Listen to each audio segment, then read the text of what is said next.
Hey there, Warhammer Fantasy fans. Warhammer with Sheep here, again bringing you another battle report, the second game of Guts for Glory, the charity Warhammer event for Crohn's and colitis, and it is doubles, 1,200 points each, combined makes 2,400 points.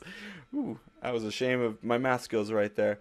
Second game, I have a Dark Elf partner, which I am very familiar with. I know his list. I know his strengths and weaknesses. I'm feeling pretty confident after a huge loss in game one against Evan and Colin.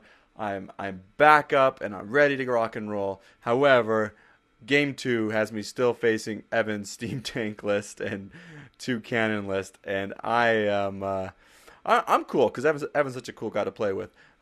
New to this match is my opponent, Keith. He will be Evan's partner. He is a Lizardmen player who has a beautifully painted Lizardmen army, and he is bringing Ripperdactyls, and yes, my unit of clan rats has got the toad. So I apologize to my partner. We didn't talk too much this whole game, and I forgot his name, but he has a really nice Dark Elf army with some pretty cool conversions. But this scenario is meeting engagement, and our battle plan is to line up and kill each other. Our battle plan is to take care of the skink cloud of skirmishers, skinks as soon as possible, and really eliminate the Lizardman player as fast as possible while taking out their cannons and sort of just leaving the steam tank, having nothing really that is hard hitting enough to actually take care of it. So Evan and Keith actually deployed their whole army first, and then we deployed second to match. So we have on our side unit of harpies, Dark Riders, Doomfire Warlocks, Killy Lord on a fast steed who's not in a unit, 10 witches, some shades, and we have another group of 5 shades over here. And on my side, we have my clan rats, slaves, warp lightning, plague claw catapult, and another warp lightning cannon, but that's actually not on the board. Since this is meeting engagement, we do have some units that arrive first turn in reserve, so they will come on the board later. I do have another 2 units of slaves, as you saw in my previous video, and he has his his shadow warriors, corsairs, things. Oh, I said I knew dark elves, but I guess I don't. So they're there, his shades. We have on the Lizardman side, skinks with the blowpipes. We have the chameleon skinks, 5 or 6 of them. Ripperdactyls, 4 strong. Same unit of 20, sword and board, Empire Swordsman with the BSB, and his Fire Wizard is going to be inside the Lizardman unit.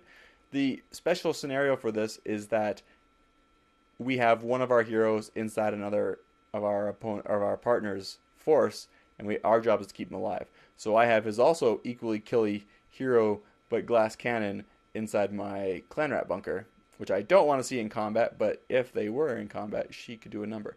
Then I have 5 gutter runners and another unit of 5 gutter runners, which cannot be deployed as ambushed, but had to be scouting, so that kind of was unfortunate. Let's take a look at the other side of the board.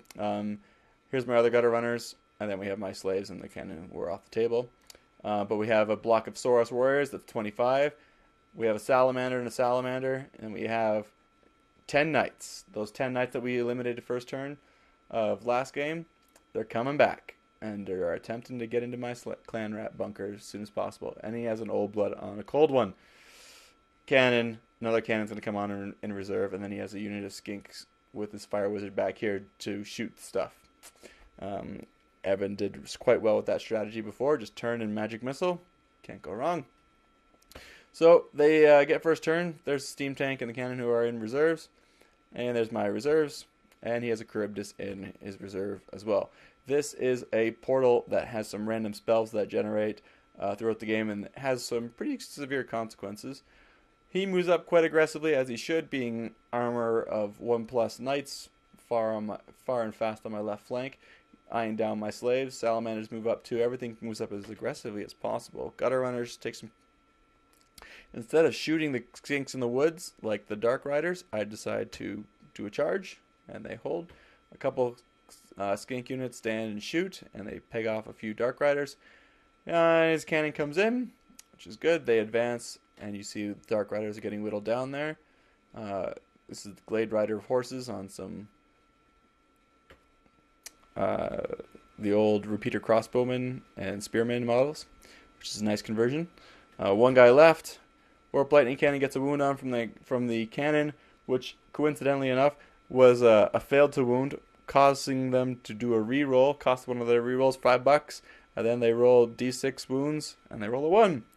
Multi-combo charge into the skinks. They are chameleons. They hold. Charybdis comes on, faces like that. And now we have my forces coming on the top of our turn 1. And yet again, I forgot to activate the Storm Banner. Funny thing is, I could have activated it last turn, even on his turn. But hey-ho, that's the way it goes. We have the witches into those skinks, dark riders, and warlocks. Everyone's going in, and the harpies are moving up there. So I cast Warp Lightning, then he casts Soul Blight, and then he casts Doombolt, but that Doombolt gets dispelled, and that's going to help us in our combats. Now they got all our war machines on. Managed to get a couple knights killed with the poison or the Warp Lightning Cannon, which is fantastic. However, this portal zaps the harpies, and it's just one harpy left. Poor harpies. Gutter runners make quick work of the chameleons.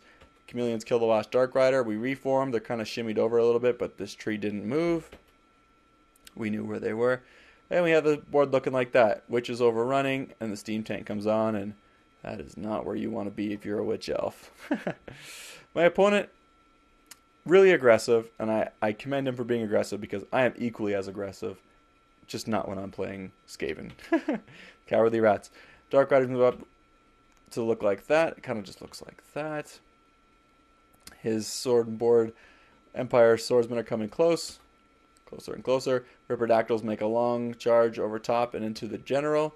There's a better picture of it. Fantastically painted Ripperdactyls. I really love the purple, and all the little bits are all freehand. Keith did an amazing job. And we have a look here at my clan rats with the toad. I figured that they're coming for them next, but not this turn. He fails the charge. I hold. He only stumbles forward, I think, 3 or 4 inches. Then I have my tape measure to hold them up there. Gutter runners are shooting at him to no avail. Charybdis comes on and is like, yes, I'm going to finally charge you next turn. And he has an amazing metal BSB, which just looks so fantastic. A lot of magic happened, but not anything of any significance. These old school witches charge into the steam tank. And guess how that's going to go?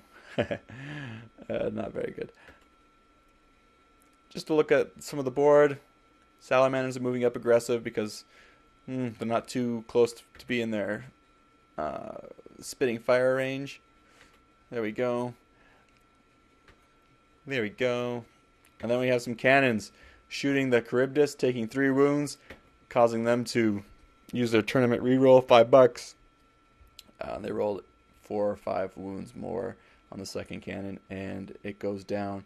Notice that the gutter runners also go down. I think they went down to a fireball, a giant fireball that we couldn't stop. Then we have the battle with the Killy Lord and the Ripperdactyls. He actually manages to win, and he chose to pursue. And then there you have it like that. This is on their turn, so on our turn we could declare charge and hopefully push them off the table.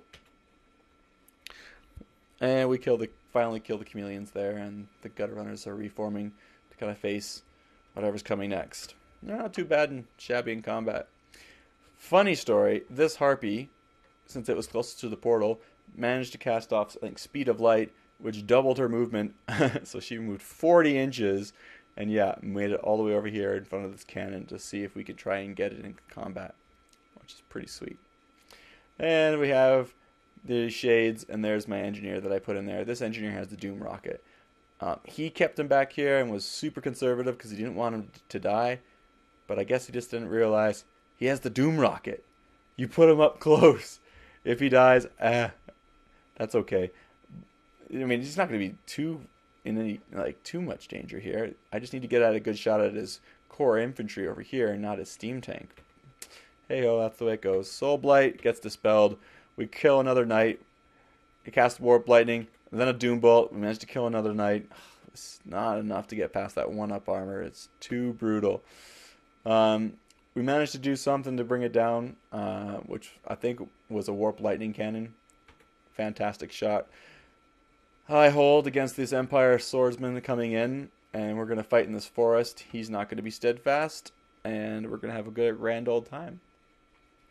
Knights finally make it into my slaves. They're going to chew through these guys real quick. Saurus moving up real aggressive. We debated about making a really long charge against the clan rats, who kind of backed up some, just to make it that 1 inch further. They decided, you know what, let's march up, make it an easy charge next round, and then we'll go from there. And I think that was the right call. Steam Tank manages to charge into the Doomfire Warlocks, which was really good because we had the general, to my suggestion, to push the Ripperdactyls off the table. But had it been the Harpy who pushed him off the table, yeah, it would have been a further distance, but at least he could have moved him out of the distance of the Steam Tank. Evan was really nice, and he was like, I could just charge your general and kill him right away. Actually, I think this is the BSB. He was nice, and he was like, well, you know what, I could do that, but I'm going to kill him later with cannons. I'm just going to charge these guys into the Warlocks, which is kind of cool. White horses, I like it. It works. Skinks turning around, more fireballs, and they kill the last Harpy. Warp Lightning Cannon.